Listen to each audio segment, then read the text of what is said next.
ready to get claustrophobic? Because today's disaster story is called He Got Stuck in the Cave. No, he never. He got stuck in Schroeders' Pants Cave. Schroeders' Pants. Who calls it Schroeders' Pants? Why is it called? Is it forked? Ah. And froze. Let's check it out.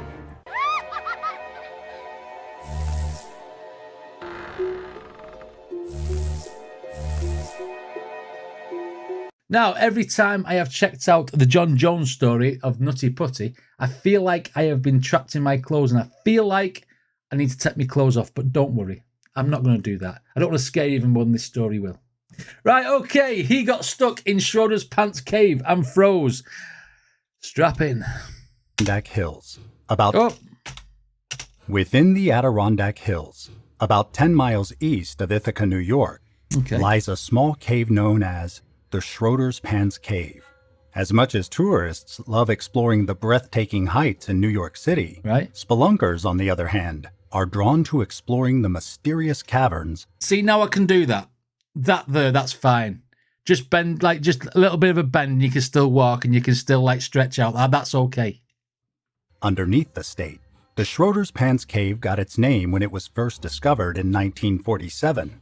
Mr. Herbert Schroeder, along with his companion George Lyon, were said to have been exploring this new discovery when Mr. Schroeder ripped his trousers. After this, the cave was jokingly named after him, and it has been known by that name ever since. Right, okay, well, look, that's fine. That's fine. I thought it might be shaped like pants, like a fork, or like a water divider sort of thing. You know what I mean? I thought that it's just basically a guy who's ripped his pants, should I say. I forgot I'm in England and people may not necessarily know what kecks are. Kecks are pants in England, especially in Northern England. Let's go. It was jokingly named after him, and it has been known by that name ever since. When the cave was opened to the public in 1948, the Schroeders' Pants Cave became one of the most popular caves in the state. In this video, we take you through the story of the Schroeders' Pants Cave disaster. Right. On Saturday, 13 February 1965, a 23-year-old scientist and spelunker from Winthrop, James Mitchell, arrived in Dolgeville. Together with his two friends, Heidi Miller and Charles Bennett, he planned to spend the day at Schroeders' Pants Cave. Unfortunately, the day ended in a terrible disaster. Okay. In the morning, they planned to visit George Lyon to talk about the cave. George owned the land under which the cave is located. Unfortunately, he was not home at the time, so he could not warn the young cavers about the thick streams of ice-cold meltwater flowing through the caves. The group had earlier received permission from George for the expedition. Now see, I get that people get stuck when they go through tight spaces. As soon as you see water like that, you would not continue. Come on. Have a bit of sense. I'm against caving. I'm cavist. Through the caves. The group had earlier received permission from George for the expedition, and so they set off.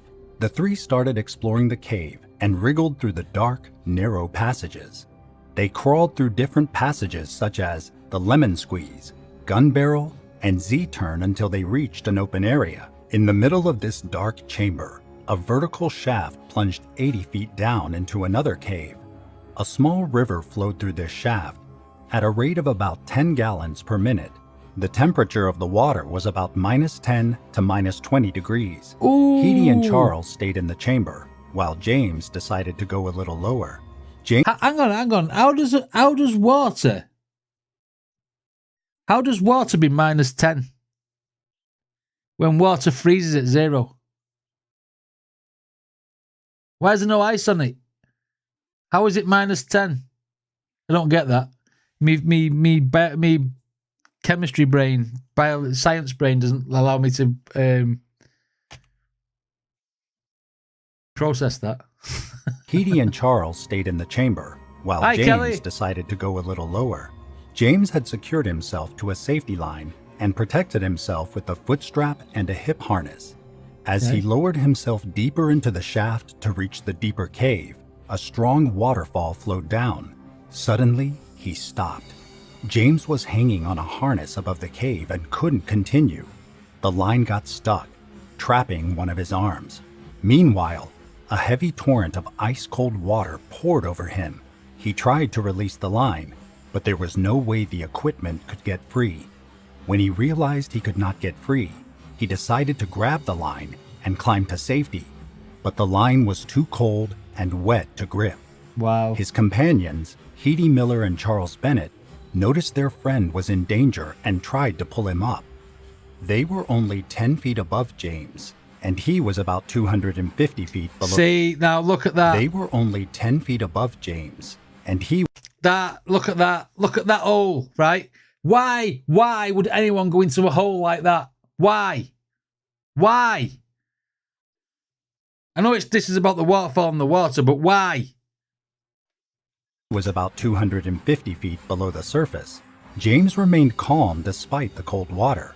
He kept reassuring his friends that he would be fine and that he would soon find his way out. For 45 minutes, Charles and Heidi tried to lift him up to the open chamber, but they failed to save him. Charles climbed out of the cave to get help at a nearby farm. Unfortunately, no rescue teams were nearby. From Washington, D.C., a national cave rescue team flew out on Air Force Two. Within hours, this terrible story became huge news across the country. When the rescue team finally arrived, James was already lifeless. One of the members of the National Grotto Rescue Team reported that James had been exposed to hypothermia. In his words, "The dirty part of this thing is, he didn't get hurt, just cold. Inside, it's miserably cold. You tear your clothes and you have to force your way through." For 3 days, the rescue team tried to recover the body. To give the team space, the body was lowered. The cave was mapped and drilling was done to widen the gap. The walls of the cave began to collapse and dirt began to flow into the space. The drilling was stopped. The rescue team had worked in That's similar to Nutty Putty, because they were saying when they were drilling into the walls and stuff that it was falling in round John. Now this is a different kind of thing. It's a small opening to a big room, so he's going down into a big abyss sort of thing where the water is and whatever. So he's in a big space. He's not trapped. He just can't get off his line, but he's freezing. Cave for about 6 days with no results. They decided to blow up the cave with dynamite and then seal it as a tomb. A memorial stone was placed in the cave as a reminder of the tragic incidents of James Mitchell's death. Wow. James' death has made two things clear to cavers around the world. Every cave complex needs trained rescue teams nearby. And secondly, cold water and narrow passages or falling rocks are the biggest danger when exploring caves. It was the first time that people began to understand the risk of hypothermia in caving, says Paula Gergich-Wark, Secretary of the British Cave. That's an unfortunate name, isn't it? Paula Gergich-Wark. What sort of a name's that? Thermia in caving, says Paula Gergich-Wark, Secretary of the British Caving Association. They didn't realize that when you stop moving, you stop generating lots of heat, and that's when you're most at risk. When this news was published, many young cavers were educated about the possible risks they could expect when exploring old caves. Efforts were made in several states to place cave rescue teams nearby. In the year James Mitchell died, it was common to explore caves in jeans and cotton overalls. Okay. Today, cavers usually wear a fleece undersuit with a waterproof PVC coating. More than 4 decades after this terrible accident, George Lyon's grandson Christian was determined to unravel the dreaded cave and recover the young scientist's remains. He had declared that he wanted to give the tragic story an ending. His grandfather, George Lyon, also felt that James deserved a suitable funeral after so many years. In 2006, he received the blessing of James Mitchell's family to remove the body from the abandoned grave.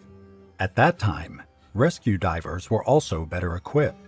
News quickly spread that the body would be recovered in the abandoned cave. Okay. Christian Lyon had gathered a highly qualified team who were enthusiastic about this search. The team consisted of several cavers from New York, Kentucky, Michigan, and Ohio. Right. If this body is hanging on a cable on a rope, and he's died, Surely he's deteriorated, turned to bones, and the bones have just fell. Surely. Who volunteered and donated their time to help in this tragic case. This team was led by a cave expert. Look at that. Why? Why? Why? Their time to help in this tragic case. This team was led by a cave expert from Kentucky who was familiar with the cave. Christian Lyon filmed the search process and turned it into a documentary. When the 6-member rescue team had searched for about 4 hours, James' bones were found. The bones were scattered at 75 feet on the bottom of the foot shaft. Yeah.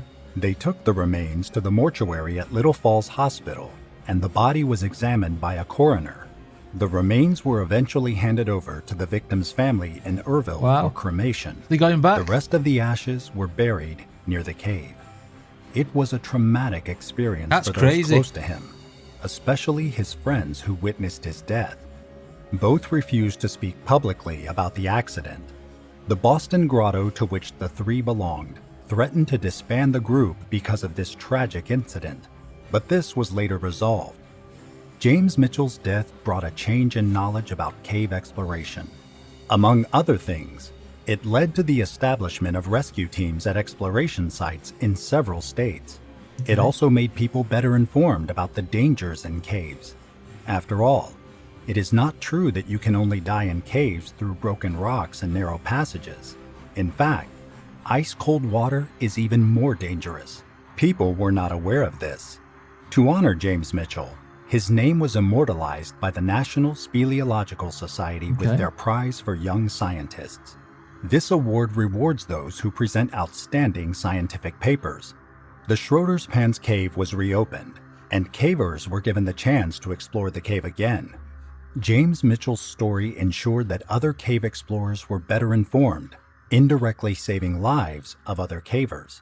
Besides, it is a tragic story that is unlikely to be forgotten. If you have followed this story until here, thank you very much. If you find these stories interesting, don't hesitate to hit the like button and comment below. Do it. If you are not subscribed it's called yet, Disaster Stories. click the subscribe button and turn on your notifications. Oh, there, look, there's a Nutty Putty one there. That one makes me feel very uncomfortable watching Nutty Putty stuff. I mean, if you like the Disaster Stories, go and subscribe to Disaster Stories and, you know, show them some love for these cool videos. Wow, there's quite a few cave ones by the looks of this. Why people go caving, I will never know. I will never know. I mean, I get it when the caves are big and they're just walking around, that's great. But all these people who are going through like holes that's not humanly possible, breathing in to get past like little knuckles in it, and it's like, why? Why? You're playing with fire. You're playing with fire. Absolutely playing with fire. I mean, it's not his fault, I suppose, in this respect that his equipment failed. But I mean, how did they not be able to pull him up? There was like 4 of them. How did they not be able to pull him up? That baffles me. Anyway, what did you guys think? Let me know in the comments. And if you like my videos, then please hit like and subscribe. And I shall see you all on the next video.